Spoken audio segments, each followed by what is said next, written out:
Assalamu alaikum, my dear students, listeners. Regarding our performance management course,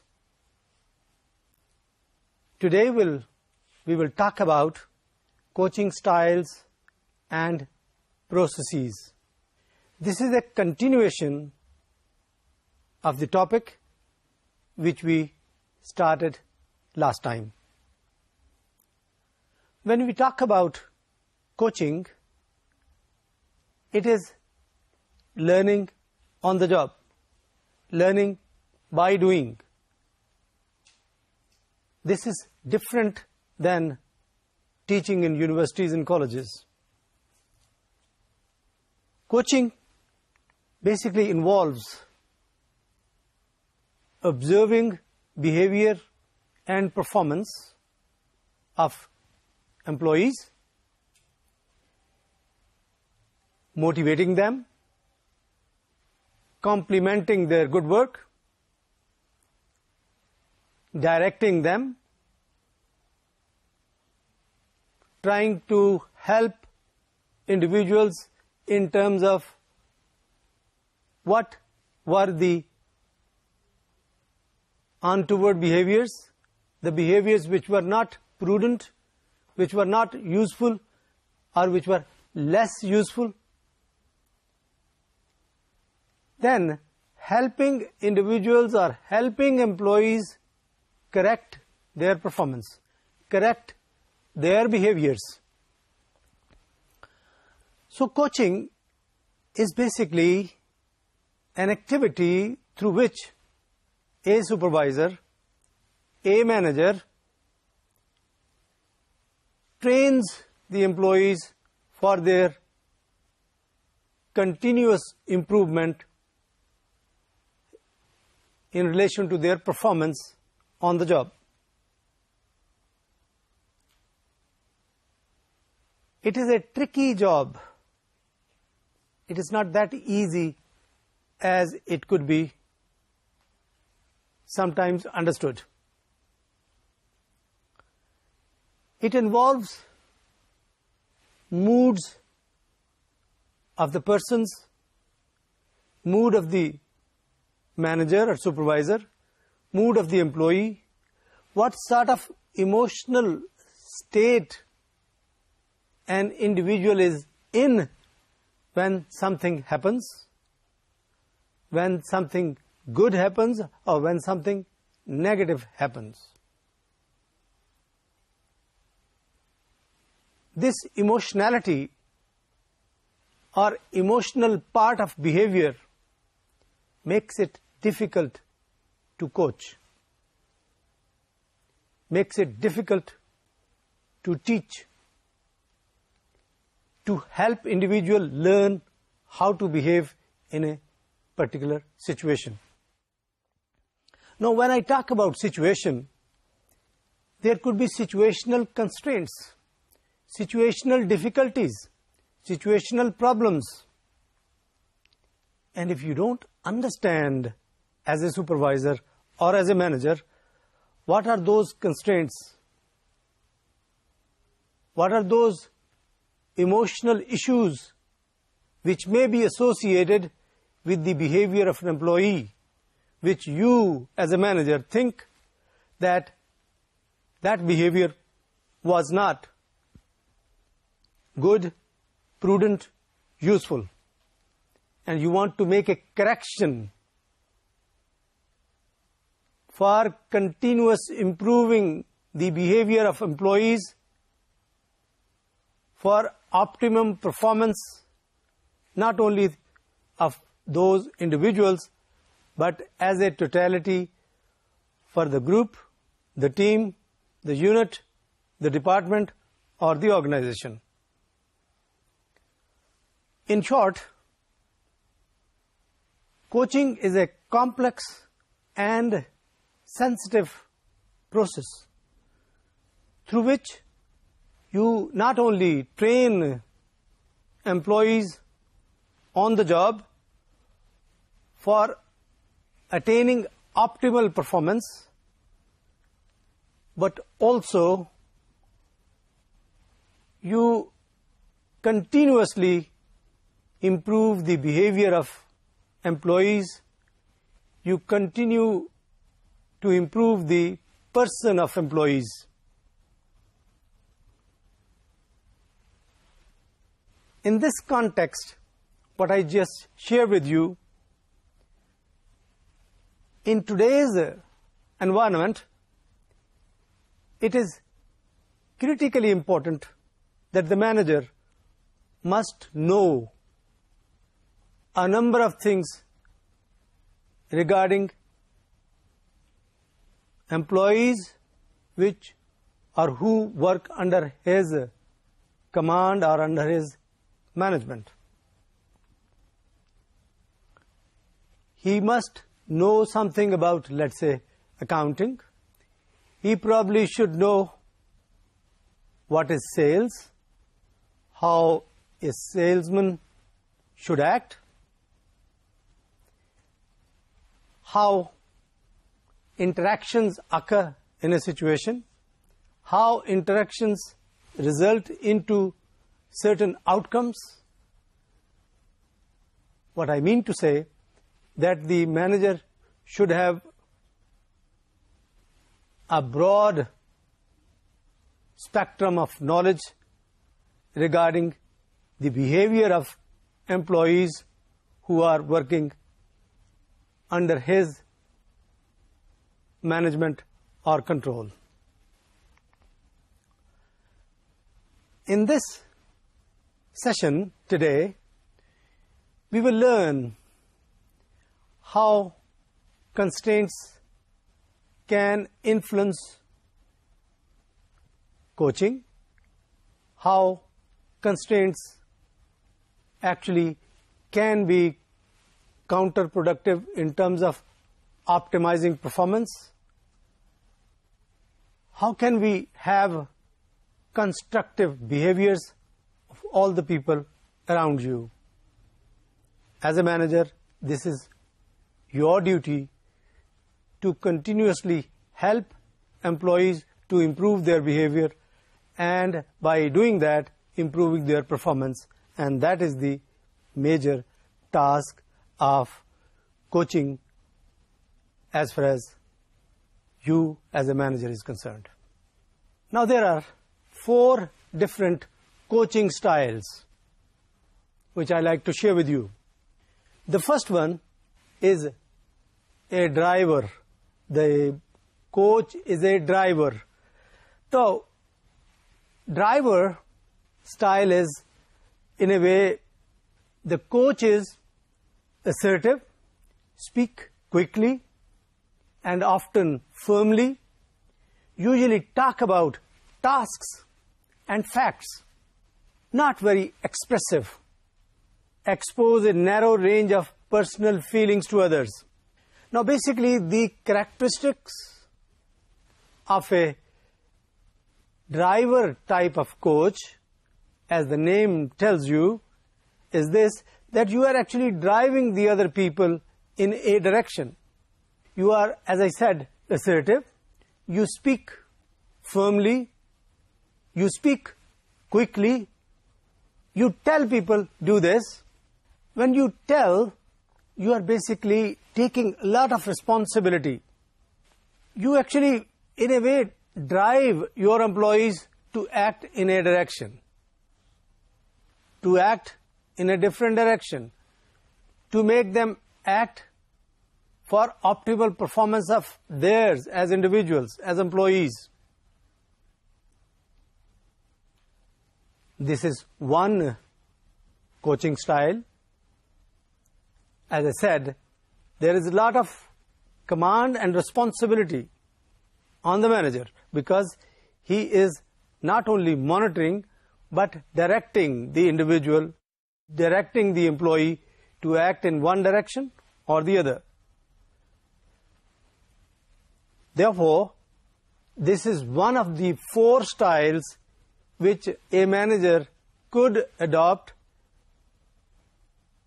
Actually, it depends upon the personality of the manager, personality of the supervisor, whether he is assertive, whether he is clear-minded, how he feels about different activities in the organization when employees act in different situations. If the manager is clear-minded, is assertive in his person or her person, then he would or she would like to be a driver type of coach. So this is one major style which some people adopt, and they take control of the situation and leave lesser amount of leeway to employees, and ultimately take good performance or optimum performance out of individual employees. The second style is persuader. Coach tries to sell what he wants to do. For example, try to explain to employee why it is beneficial for the organization and for the employee himself or herself to talk to a customer in a specific way. As the name says, persuader, persuasion, the manager, the supervisor actually persuades the employee to act in a certain way, to behave in a certain way. There is assertion in this style of coaching as well. In a way, the manager uses a number of gestures, a lot of body language, talks about people and relationships, expose others to a broad range of personal feelings. The focus of persuader type of coach is to analyze feelings and relationships. When you focus on feelings and relationships, you actually end up controlling the attitudes and behaviors of people or employees. So that is why some coaches like to be persuaders rather than other types of coaching or coaches. The third one is amiable. This is another style of coaching. Amiable style of coaching involves that everyone is happy. It is difficult that you can make everybody happy. People are different, people are individuals, they have different thinking, they act according to their moods, according to their emotions. They tend to be subjective than objective. What I mean to say, they try to put themselves in the shoes of the employee. How are they thinking? How is an individual employee thinking in a particular situation? And then the manager acts accordingly. They are not very assertive. They actually try to help employees from their shoes, from their perspective. They speak deliberately and take pauses quite often because they don't want to hurt other people. They don't want to create disruptions. They don't want to create miscommunications, misunderstandings. So that is why they take pauses and speak deliberately, sometimes slow. They try to listen to employees. They don't try to interrupt when employees are either acting, doing things, or communicating. They like to watch, they like to observe, and then possibly talk with the individual, with the employee later on, in a private situation possibly, so that the employee doesn't get hurt. The amiable type of coach will make many conditional statements. They will qualify their comments. They will qualify their observations. What I mean to say, they will leave some leeway for reinterpretation of an event, possibly agreeing to the individual employee.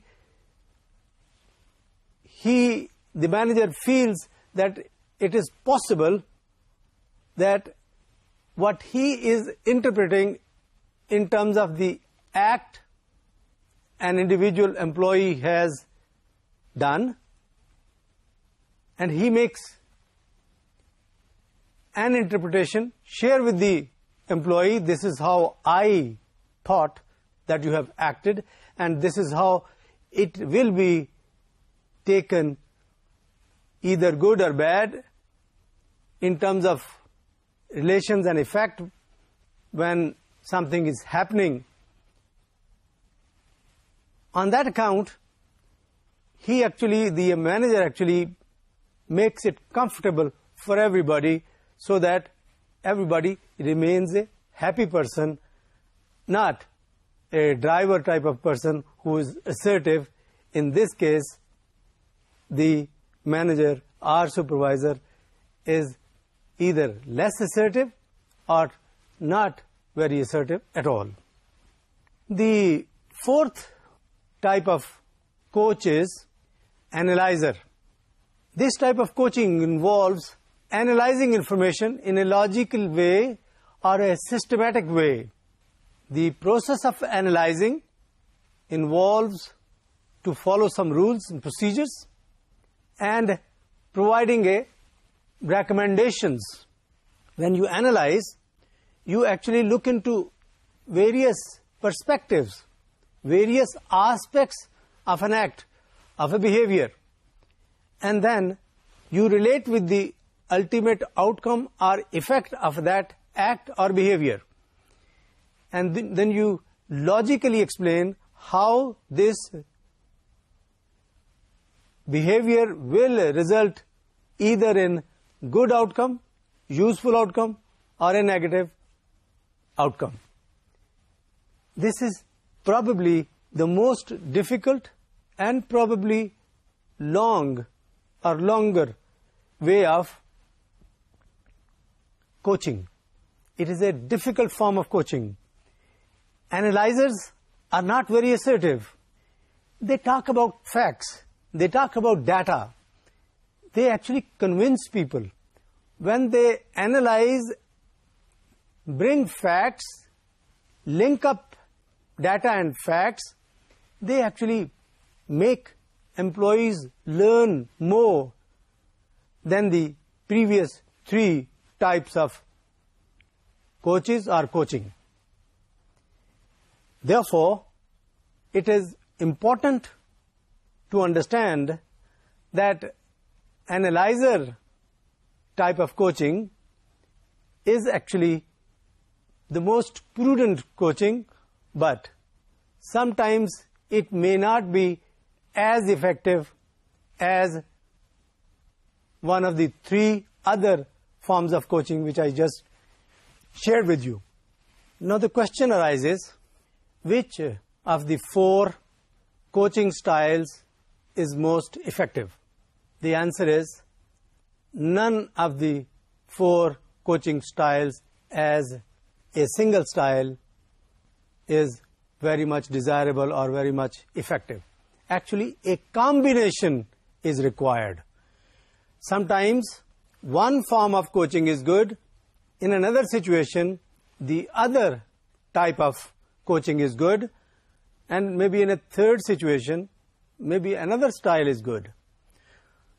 Actually, this is the complexity which we should know, which you should know at which situation, in which situation, in what circumstances, which coaching style should be used.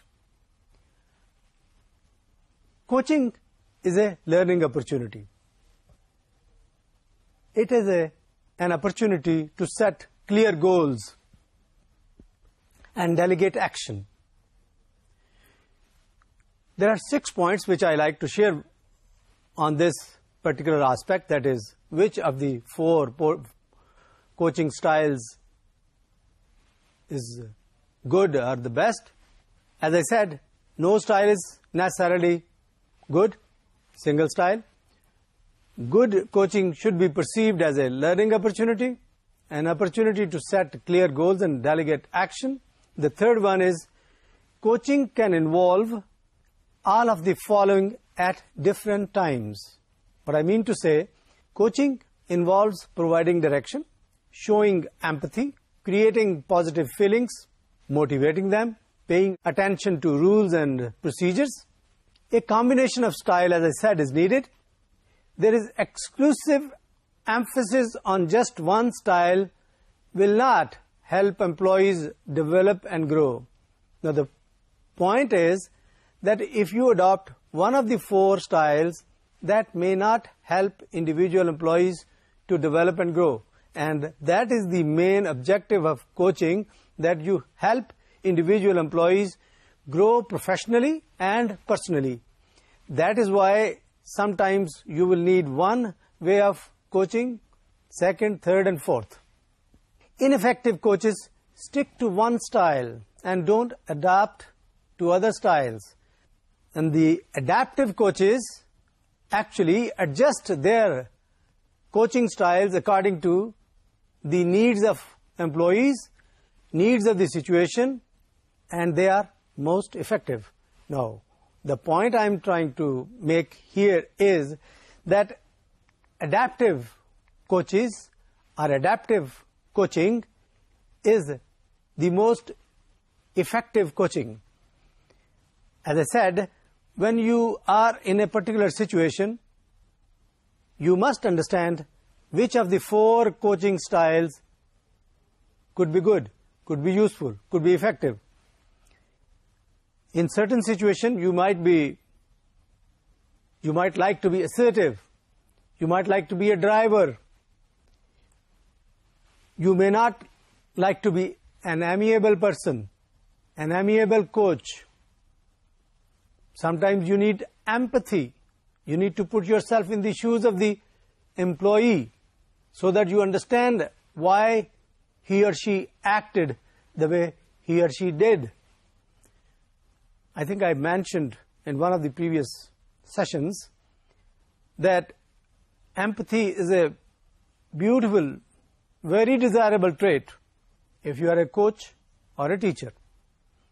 If you can put yourself in the shoes of the person you are coaching, you can be possibly a best coach. So adaptive coaching is the best form of coaching. Adaptive coaching means that you know all the 4 styles of coaching and you can pick and choose the style according to the situation, according to the circumstances, according to the need of the employee, according to the behavioral situation in which an act occurred. In other words, if you are a coach, if you are a manager, you are actually a flexible person, a person who understands situational constraints, a person who understands situational factors which are influencing the behavior and attitude of the person, of the employee.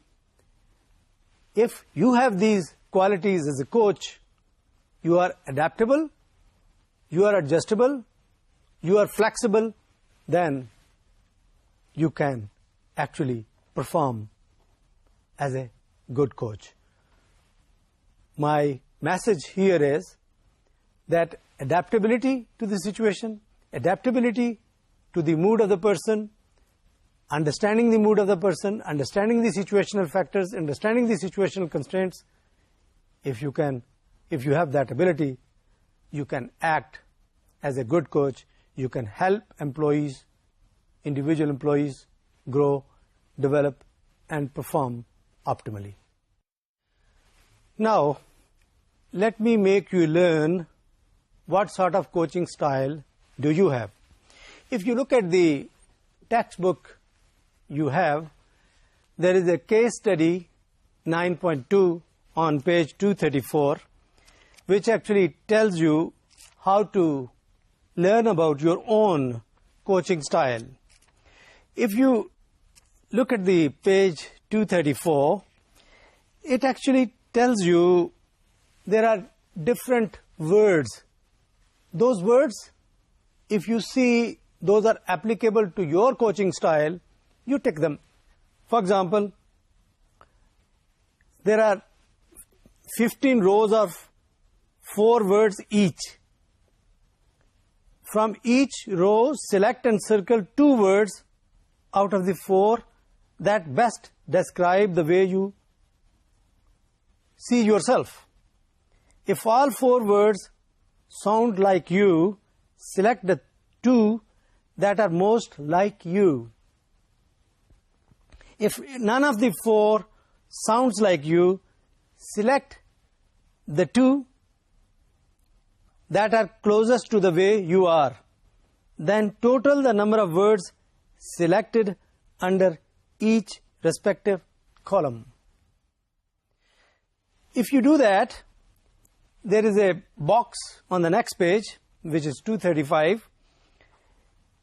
If you label those numbers according to the matrix given on page 235, and ultimately, if you look on the numbers mentioned in the matrix, it will tell you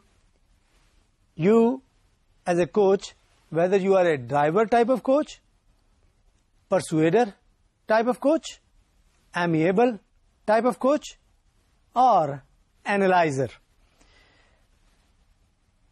This is a self-learning exercise if you do it on your own, and you will find out how you actually can coach or do coach your employees. This is a good exercise for you to assess your own way of coaching as a manager, as a supervisor.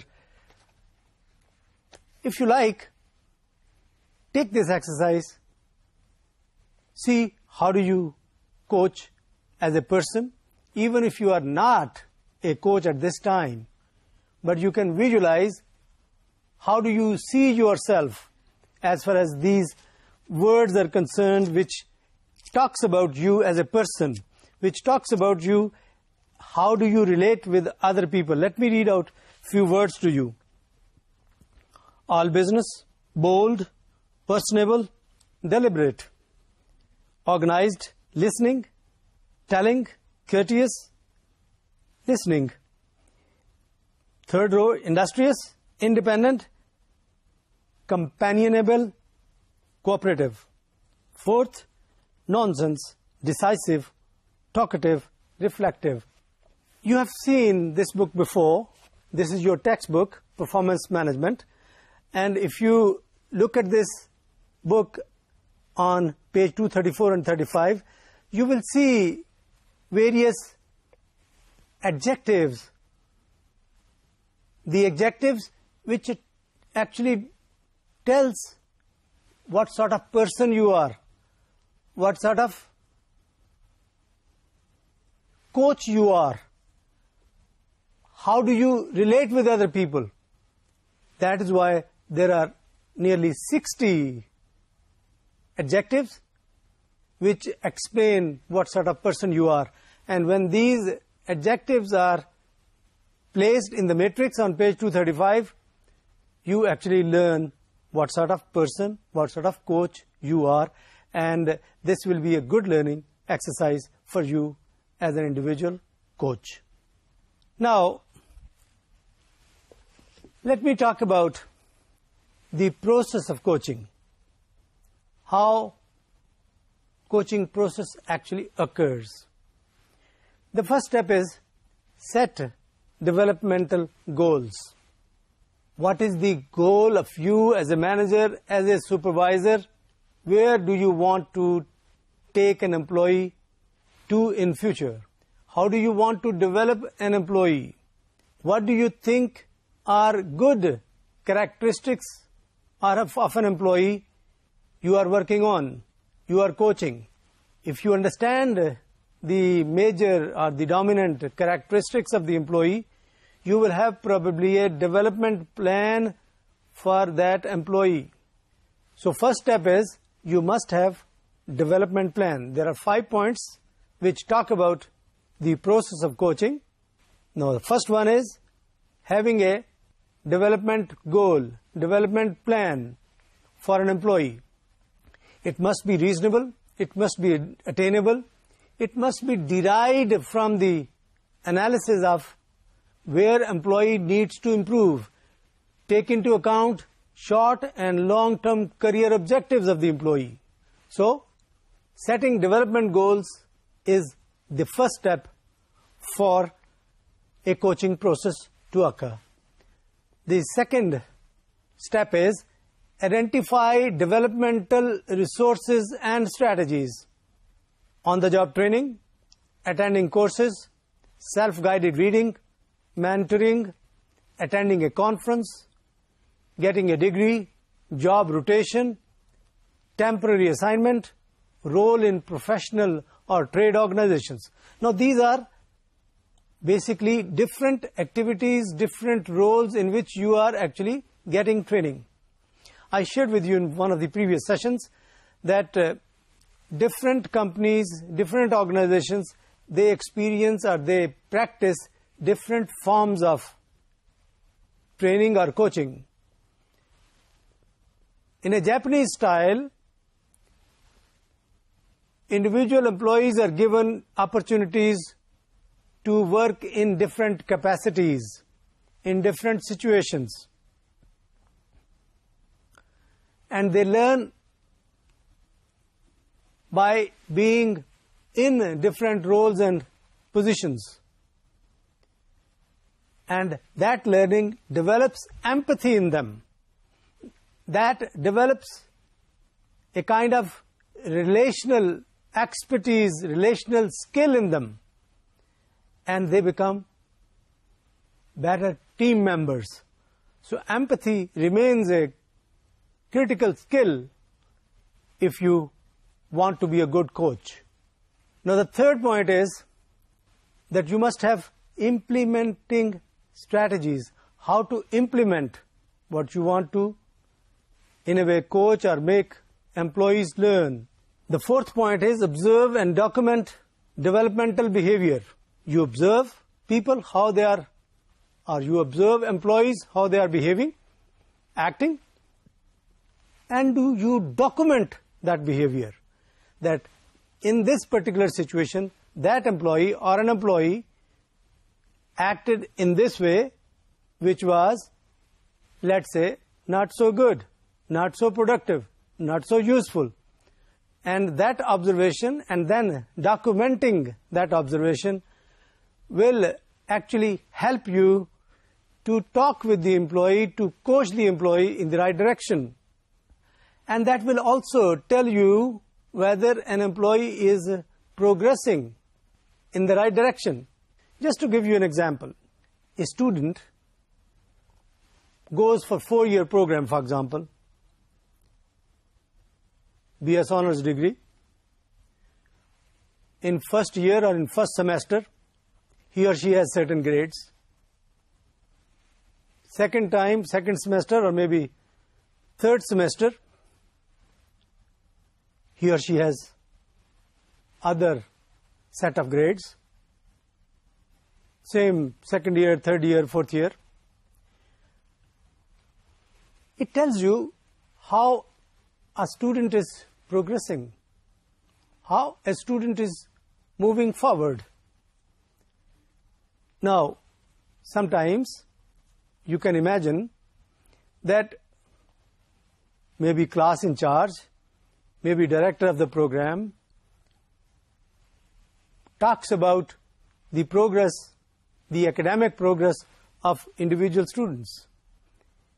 They have data, information with them in the form of grades, in the form of observations made by relevant people, maybe possibly teachers, and then they talk about the progress of the employee or of the student. That is how you are actually, in a way, coaching the student how to improve their performance by commenting on their grades and behaviors. The last step in the process of coaching is feedback. Now, feedback is very important, very critical. Feedback actually is a forward feed. How? You learn from your actions, your behaviors, your performance in the past to improve your performance in the future. So feedback actually can be transformed into feed forward. That means you learn from your mistakes and you act to perform better in future. I have said it before that if you learn from your mistakes, they don't remain mistakes. They become your experience. And actually, experience is something good. It is useful. It is something which you prefer. It is something which organizations prefer. It is something which organizations like to have in their employees. When organizations recruit people, they ask what sort of experience, how long you have worked somewhere else in a similar capacity or position. Why do they want to do that? They do that because they want to see how much they have learned from their own mistakes.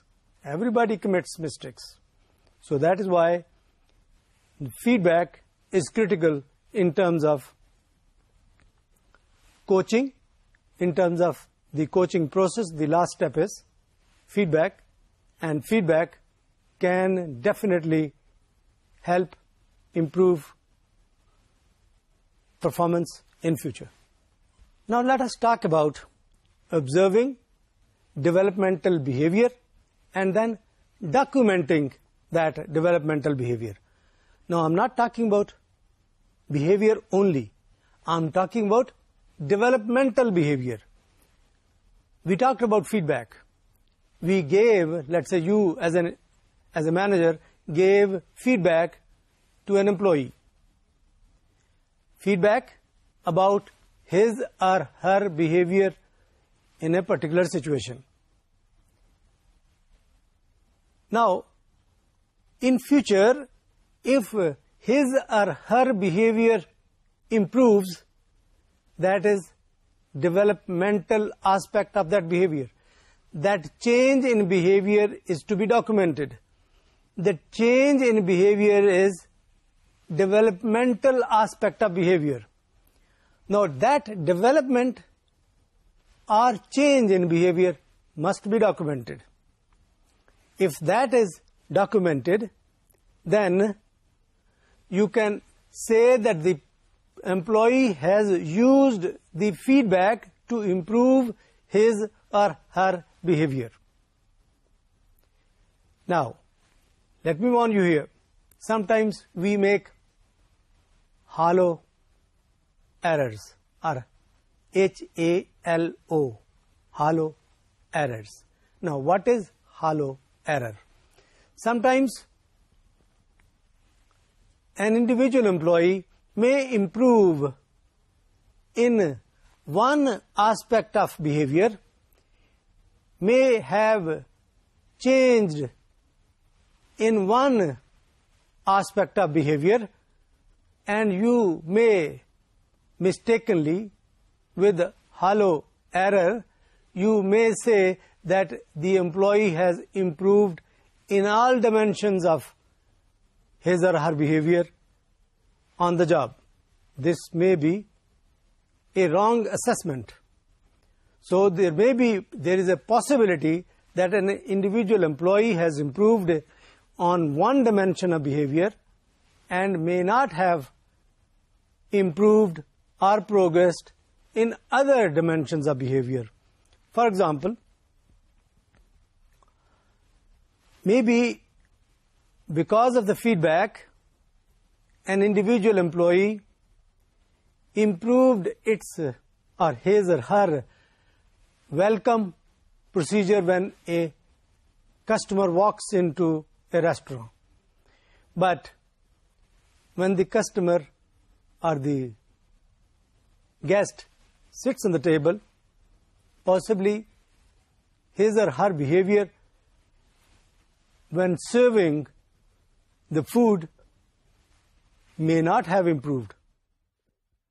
So you may end up making a hollow error that if he or she has improved on welcoming aspect or stage of his or her behavior, he or she might have improved when he or she is serving on the table. So be warned, be cautioned that you could commit hollow error when making judgments about improvements in behaviors in different dimensions when you are actually evaluating the behavior of an employee. Now, documentation, as I said, is critically important.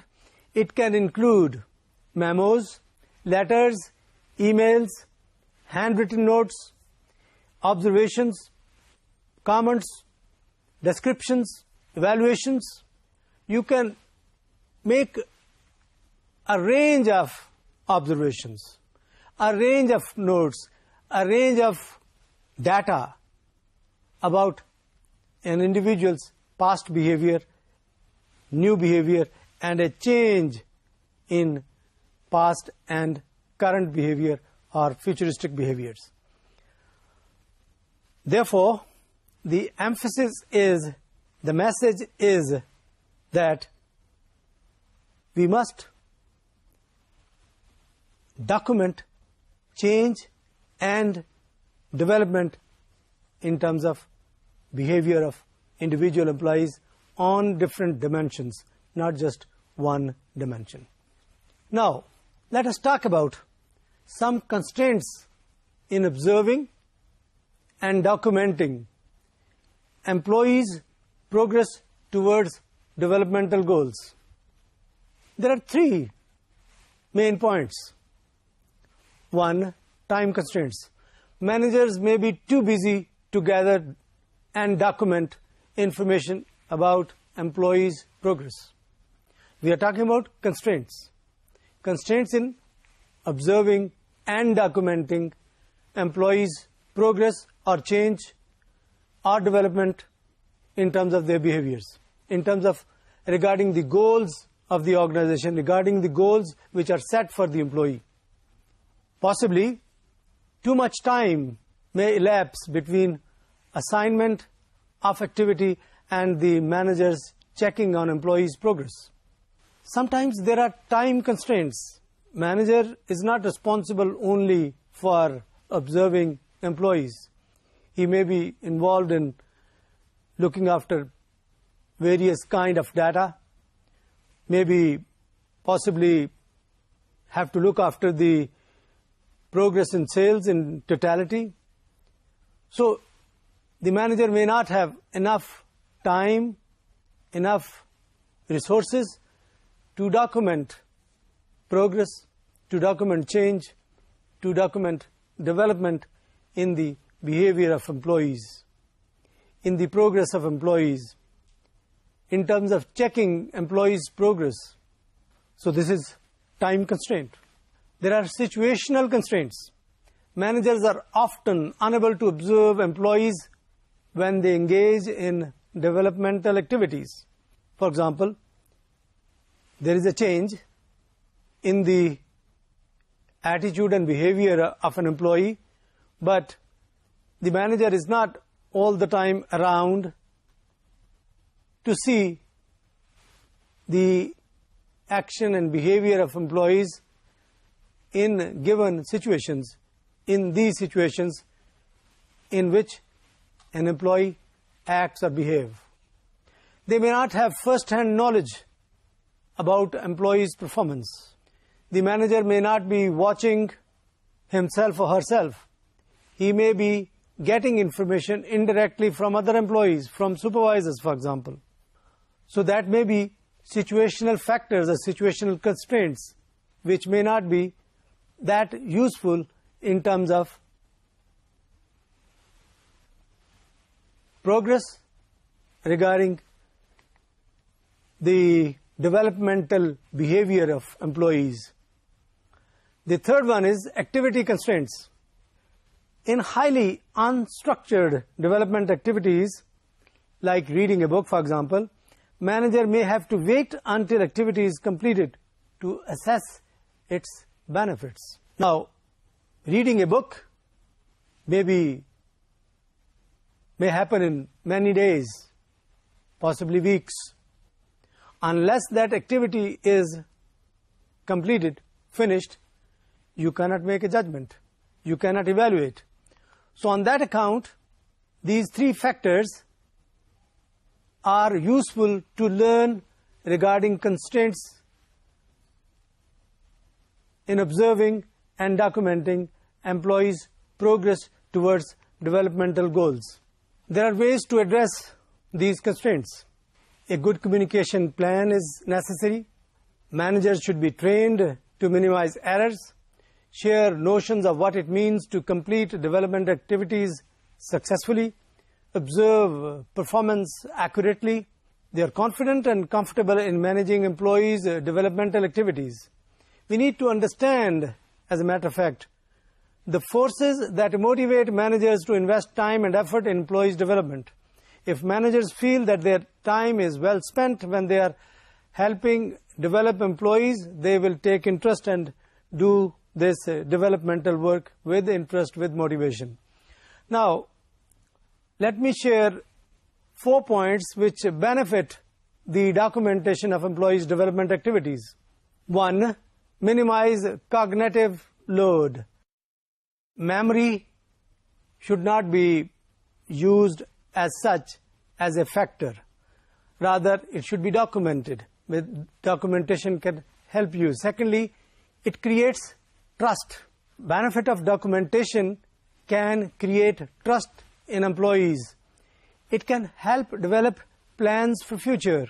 It also can provide legal protection.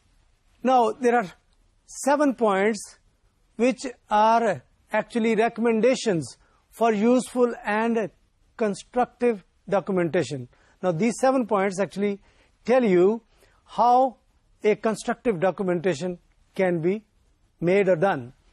You must be specific. 1, use adjectives and adverbs sparingly.